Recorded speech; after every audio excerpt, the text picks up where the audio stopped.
yaa basam benn distance tubaab ya def nañ fa séquence ñoom ñëpp toog di assistance ngir bëgg lor Xaadim Rasuul cey Sëriñ Tuuba yaa basam benn distance tubaab ya def nañ fa séquence ñoom ñëpp toog di assistance ngir bëgg lor Xaadim Rasuul. fii ñu taxaw ak weñ gi sama wet fii la Serigne Touba wàccan le 3 octobre 1895 ci bateau bi nga xam ni le paquebot moo ko jëlee woon Ndakaaru di ko yóbbu sur la route de son exil forcé fii la sëñ Bamba wàccoon gis ngeen ni géej gi mel jamono jooju fii amul woon foo xam ni nit mën na fee wàcc maanaam bateau du fi costé mais booba bateau bi dafay nekk dans l'océan Atlantique ko defee dañoo amoon benn puli bu mag buñ takkan ay buum yu weñ yoo xam ni ci weñ yi lañ ko doon takk weñ yi dem nañ ba mat lu mat 15 weñ yu fi nekk ci biir géej gi duñ ko gis ndax ndox mi booba ci la ñuy takk buum yi def ci kees goo nga xam ni ci la ñuy dugal ñu ñuy wàcce ko defee boo wàccee wàcc fii ci plage bi kees gi delluwaat ci bateau bi wàccewaat ci jamono jooju noonu lañ ci wàccee Serigne Touba mu daje fekk soxna su baax su ñuy wax soxna Kouro Fall soxna soo su ñëwoon di seet si borom këram fii la wàccan ci même bateau bi ak Serigne Bamba mooy soxna si nga xam ni moo daan jox Serigne Bamba am ndox mu daan yeesloo di ko indil ay xéewal soxna soosee nekk na fi ba atu 1976 la fatu Serigne Bamba ko ñaanaloon mu bëggoon fi lool ay tuut tànk ndax fekkan fi borom këram waaye sëñ bi xamaloon ko ni xéewal mënees na ko fee am waaye tuut tànk du ko fi am soxna Kouro Fall moomu di borom këram fatoo dafay nekk ba atu 1976 la fatu waaye lee muy fatu këram gii mu dëkkoon ci biir basam la mayoon Cheikh Al Khadim tey jii mooy daayirëb Serigne Touba bi ci Grand Bassam soxna Kouro Fall moomu moo jëloon këram googu maye ko kon loolu mooy la deuxième partie de cette histoire muy fi Serigne Bamba wàccan ak fii nga xam ni mooy Bassam ci géej gi bi fi la nekk am fi ñaar fukki fan ci biir Bassam di dem Bergerville léeg-léeg di ñëw nekk fi parce que booba tubaab bi topp nañ Amangua ba koo yóbbaale sëñ bii nekk ba bi ñu jàppee Amangua le roi Moussi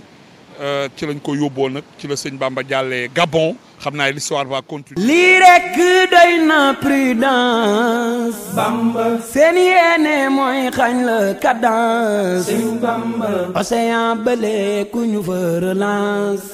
ca Gabon nga xam ne doo Xaadim Rasuul. yonen bi mooy sa référence. Bamba amoo defet yow bay laaj revanche. sëñ Bamba santati nañ la sa souciance. naan jërëjëf Xaadim Rasuul. fii la ñuy yëngatoo waaye barab bi nee nañ sëñ bi def na fi ñaar fukki fan ak benn wala ñaar fukki fan ndax ñaari fan la def Bergerville defe na fii mu def fi ñaar fukki fan wala ñaar fukki fan ak benn mais ñaar fukki fan yi moo gën a wër ndax am na fu mu nekk fee def na fa bis wala lu topp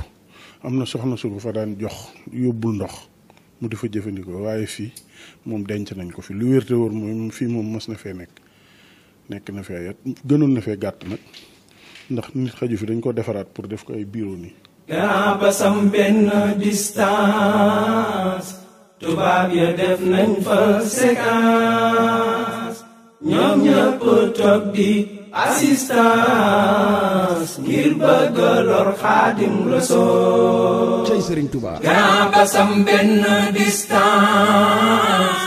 tubaab ya def nañ fa séquence ñoom ñëpp toog di assistance ngir bëgg lor Xaadim Rasuul. li ngeen di gis tubaab bi daan na ko fi def di ci jël am ndox di yéegal ci kaw di ko xéewloo waaye sëñ bi fi la daan jëlee ndox mi mu daan yeesloo fii nag dafay histoire bu am solo ci yoonu murit ndax lépp dafay xew ndax Serigne Bamba fu mu am ñaar fukki fan xam nga ni moom a réew meneen la ci yeneen réew yi. Grand Bassam moom day ville boo xam ne ville historique la ville boo xam ne lépp lu tubaab yi doon def fii si Grand Bassam lañ ko doon def Serigne Touba nag am na fii 21 jours fii si Grand Bassam 21 jours yi nag bi ñu jàppee ki nga xam ne mooy Kwadjo Amangua doon révolutionnaire boo xam ne moom tamit dafa bañoon pénétration coloniale bi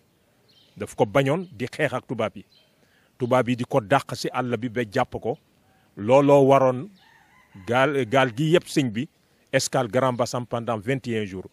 bi ñu ko jàppee nag la ñuy leen delloo si gaal gi pour déporter leen Gabon. foofu nga wax ci Gabon mu àndoon fa ak Samori Touré ànd fa ak Barama Cissé ak buur boobu tey ñu ànd fa ñoom ñëpp daje fa tey ji sëriñ bi rek ñibbisi waaye ñoom ñëpp fa la ñu des. lii rek doy na prudence. Bamba seen yéene mooy xañ la cadence. Sëñ Bamba océan bële ku ñu fa relance.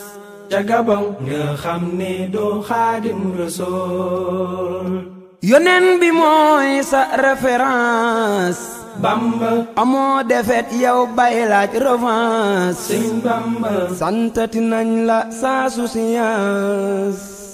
naan jërëjëf Xaadim Rasool. ñëw fii nag di leen présenter telex bi nga xam ni le vice gouverneur bi fi nekkoon à l'époque ci la doon envoyé les messages muy dem directement Ndar mu nekkoon la capitale de l'Afrique occidentale française. leneen telex nag dafa am ñetti façon message dafa am message bu ñu tuddee message avec adresse apparente ak message sans adresse apparente ak message de service. léegi nag message avec adresse apparente moom lañ daan jëlee fii ci telex bi yónnee ko gouverneur ci Ndar léegi nag telex nag day am antenne boo xamante ni mooy bii day nekk antenne omnidirectionnelle nga xamante ni fu ñu ko dóoree rek telex bi son bi day daal di naaw ñu mën koo téye Ndar. léegi nag bu ñu ubbee nañ dugg ñu présenter leen li nga xam ne mooy tribunal bi nga xam ne fi la ñëpp daan daje. jërëjëf Sëriñ Bamba jërëjëf Sëriñ Bamba jërëjëf Sëriñ Bamba jaajëfe Xaadimu Rasool. jërëjëf Sëriñ Bamba jërëjëf Sëriñ Bamba jërëjëf Sëriñ Bamba jaajëfe Xaadimu Rasool. léegi laa leen di tuddal tribunal bi nga xam ni moom la administration coloniale bi tegoon fii ci Grand Bassam tribunal bi tey nit mën na ko xool nit mën na fi dugg ndax rénové nañ ko ba mu niru salle bu nit mën a taxaw waaye dans cette période de 1895 képp ku fi mus a ñëw doon prisonnier de l'administration coloniale am nga fi ay jamono yoo xam ni sa lépp naqari na la. mën naa leen fee defal benn démonstration ngeen xool nii mu demee fii ngeen gis ma tiim ko fi la tubaab bi daan toog ak ñi atti yow prisonnier bi ñu daan atti nii nga daan def da ngay sukk boo sukkee ba pare dañ lay wax nga toog ci say kosten comme nii boo ci toogee ba pare nag dañ lay wax nga jël sa sikkim bi teg ko nii liñ ci jublu woon mooy yow mi ñuy jugé doo leen xool ndax amoo droit xool leen ca lu ñu wax nga ni waaw. tribunal bi nag mën nañ koo boole dans l'histoire de Serigne Touba ndax sëñ bi dafay jaaran dem waaye tribunal bi jugé wuñ fi Serigne Touba ndax Serigne Touba jugement am c'était le 5 septembre 1895 ca Ndar waaye sant nañu yàlla bi ñu amee ku mel ni Serigne Touba jamul kenn yeewul kenn rayul kenn ca ndam képp ci mujj ba tey jii képp kuy dox ci àddina ak foo manti nekk bëgg ngaa doon nit ku ñuul ndax Cheikh Al Khadim. jërëjëf Sëriñ Bamba jërëjëf Sëriñ Bamba jërëjëf Sëriñ Bamba jaajëfe Xaadimu Rasool. ni faa lii yàlla jëriñ na ma wa ibqa yi desal na ma fi u fawzi te xel na ma bi laa ana ci lu dul coono loolu loo ko may mu ne bi kaw ni xadimal Moustapha nekk gii ma nekk xaadimal Moustapha te bayinu ci lu leer ñëpp xam nañ ni tey maa xaadimal Moustapha ba mu ne maa xaadim ba tey kenn newul ak man xaadim 2 amul xaadim 3 amul tur woowu fan la ko jëlee mu ne yonent bi moo dem ca yàlla ma doon xaadimu rasul bindal loolu mu ne raama rasulullahi min ilahi kawnu xadimahi wa abdullahi nee na bi yonent bi demee ci yàlla sàkku ma doon xaadimu rasul suñu borom da ko ne dinaa taw ci teen yi ñoral gàncax gi ku lekk ci meññeen mi xam ne yaay xaadimu rasul ñu ne sëñ Tuubaa bindal loolu mu ni naza ali min al wara baaxil xadim allamahum bi annani abdul xadim suñu borom ni ko du ma ci yem dinaa xool malaaka yëpp xam ni yaay xaadimu rasul wash at liyal yawma bi kaw ni habdika wa xadimihi indal jamil jundika jundulaayal xaali bi nag xam ne ni man mii maay xaadimu rasul nifaali wa ibxaa'i wa fuusi bila anan bi kawni xadimal Mustafa tatabayanu nasihatuhu fi sirri wal jahri li badat bihi xaada rahmanu sitran yuhassinu nawaytu rida rahmani fi xidmati liman ila xini saaxa man laysa yusxinu nafaa li suana bi nabilaahu xusadan wasiixa ila axiri lasi يتكهنوا نفال خير راحوا في قرن بصا خم بارسي wani xalbasa daan ya rahimu inda dawmi luhub ma akhna ani tasawme yasrul muna la dali barwali man khadili ma khaba an kullu wali barke Sëñ Tuubaa